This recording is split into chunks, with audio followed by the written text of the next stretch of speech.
Right then.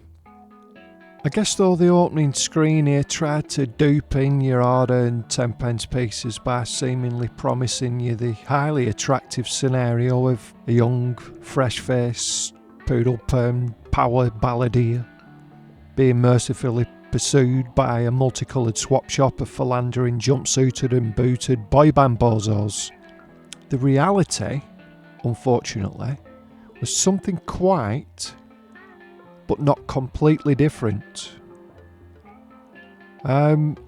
This Escape Kids were reputedly developed with direct input from kind-hearted Cockney stereotype DJ Mike.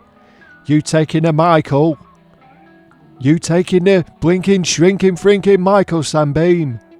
Reed, following the runaway success of his kids' TV Jolly Jape juggernaut Runaround, being belatedly ported to Romanian primetime television a mere decade after it was deemed unfit for British screens.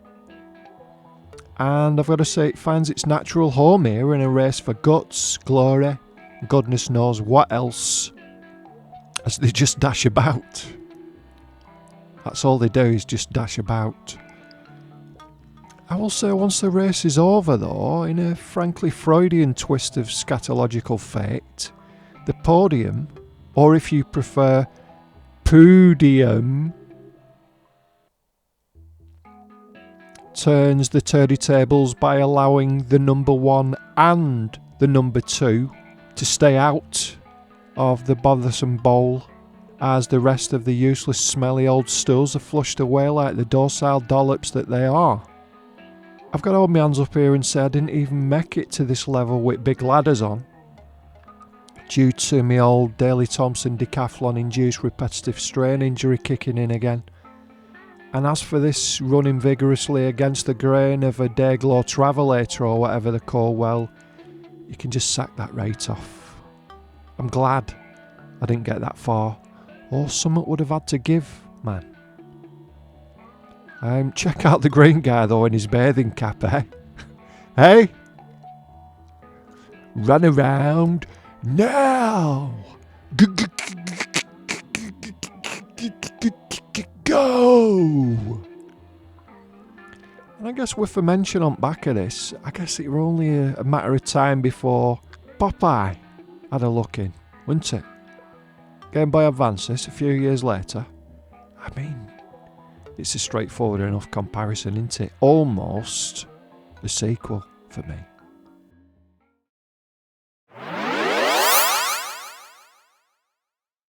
Right, so, every man and his dog cruising on this kind of sports-filled agenda that society's chucking at us left, right and centre. And though these Berenstain Bear characters were nowhere near as popular in UK as they were over in States, I'm fairly sure, nay, fully convinced, that anyone even halfway familiar with their wholesome, quote, adventures, unquote, will no doubt understand why the next logical step, perhaps the only step, for the suits steering such a family-friendly franchise would be for them to front an extreme sports title.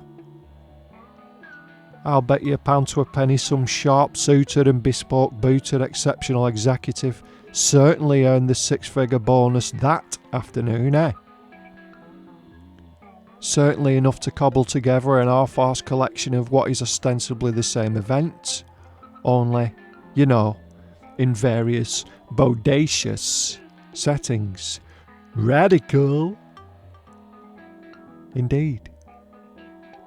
So strap yourselves in, folks, as you go it solo in a quote variety unquote of extreme sports, or mix it up and do almost exactly the same thing, only with your olds and sporty sibling in tow now.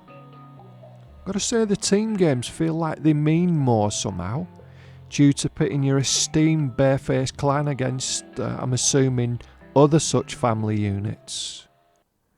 I'd like to see you overtaking them on bend, or ollieing over the jealous hats, or even nudging them into a bottomless ravine. But here we are, you're on your Todd. Gotta say, it's oddly satisfying to the point of cheap embarrassment bordering on contemplative sensuality once you start doing it right. But that's all I can say there, really. Give it a do. Apparently there were a follow-up to this featuring the aforementioned Berenstain Bears and the Weetabix characters. If that ever does turn up though, there's screenshots here and there as I understand it, I'd give it a miss. If you know what's good for you. Okay. Okay.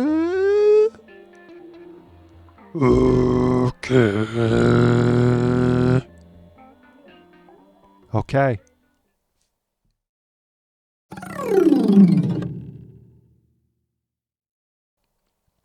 Your Excitebike on NES, eh? Nintendo. This is a nice bit of trial and error.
Oops.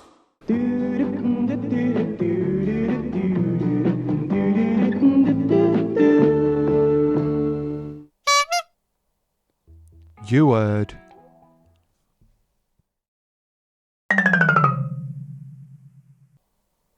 Now then, you remember back during them there 1990s when everyone went a bit beat 'em up loopy and every man and his dog were trying to catch in on Street Fighter by pimping yourself out to kids' parties as a 1000% legit Blanca impressionist? What else were the Chupa Chups ill-considered series of Zangief advertisements? Fatuous football hooligan firms going that extra mile every weekend in the search of provincial kicks. And even the Spice Girls tried to grab a ride on the grapple gravy train, didn't they? In a now infamous photo shoot for Just 17 and Maze magazines. That saw Ginger Spice Jerry the Lee Lewis Halliwell sat skulking at the back, cause Baby Spice got to be Cammy for a change. And of course then there's whatever this tufty triper turd is meant to be. One of the better, nay, the best ideas pitched, certainly in the long run, was the so obvious it's staring you right in the face concept of marrying together two titanic totems of the video games industry, with the somewhat erudite title Frogger with Ken, which would have been fantastic, wouldn't it? But sniffing a global goldmine, the bigwig fat cats could not duke out a deal that filled all the bottomless pockets. So it was put to bed, seemingly banished forever, until some crafty coders got their manky little mitts on a few bobs and bits, and here we are. The name Evil Stone Of course, a lazy, homogenous title to help throw everyone off the scent, but I've got to say, just how this ham-fisted homage to Frogger via the inclusion of this giant Cyclops boss got overlooked is beyond me. Absolutely beyond me.